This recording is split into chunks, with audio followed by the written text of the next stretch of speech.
You are listening to the Home Studio Simplified Podcast, episode number 43.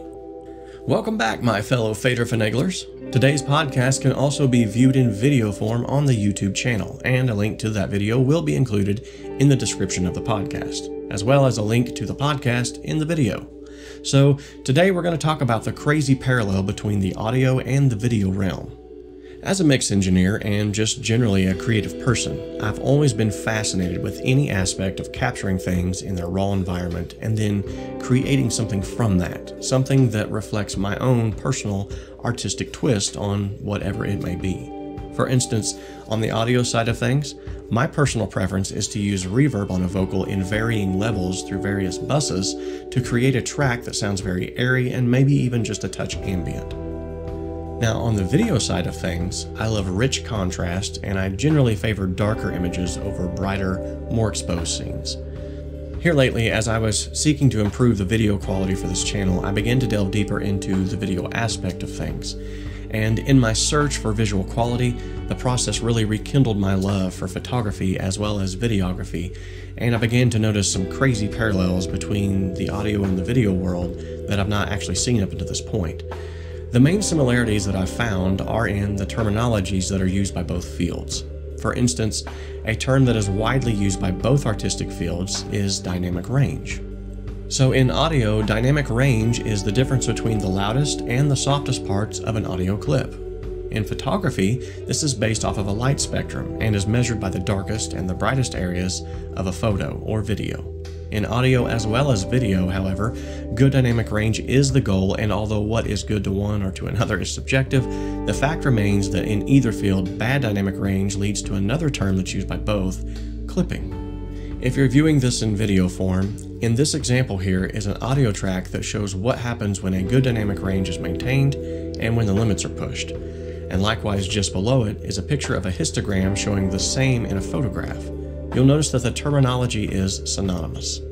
Likewise, in both scenarios, what got the dynamic range to the point of clipping was that there was too much gain involved in the source.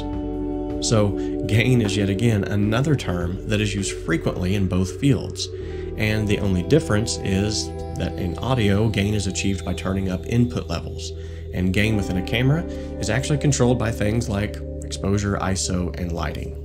Of course, this is where it gets even more interesting. If you introduce too much gain into an audio signal, the end result is an increased noise floor. This same noise can be achieved as well from a camera by cranking up your ISO, which is in essence the input level of your camera. Now, although a little more obscure, and maybe I might be stretching it just a little bit here, is the term focus.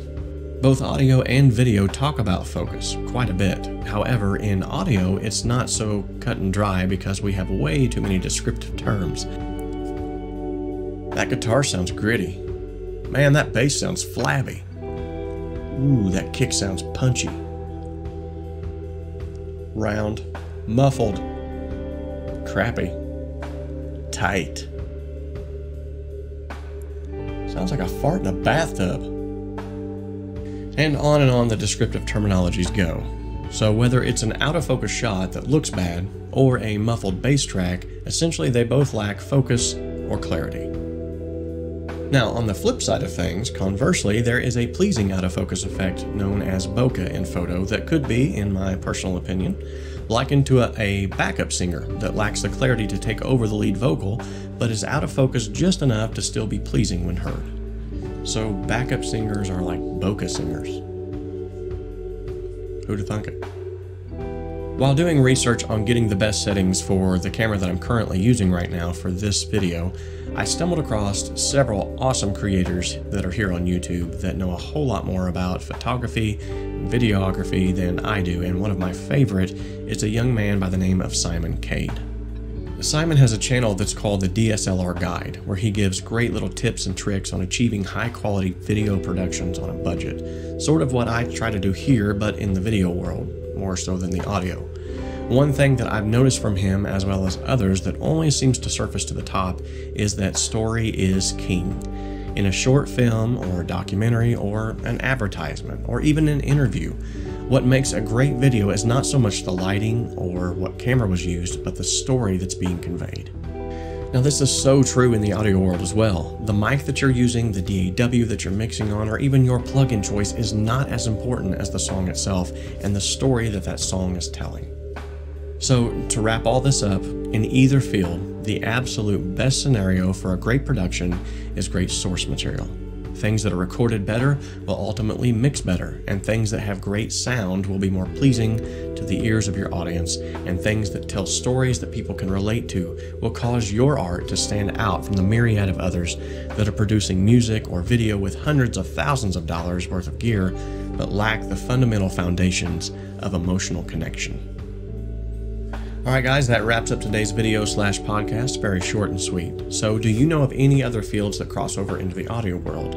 And was there a photo or video term that I missed that maybe you'd like to point out? Well, drop that beat down below and I'd love to hear about it. Until next time guys, remember, music is more than notes and melodies, and it's the emotions of the moment that dictate the feeling behind whatever it is that you're currently experiencing. So share your experience with the world. We all could help to heal one another.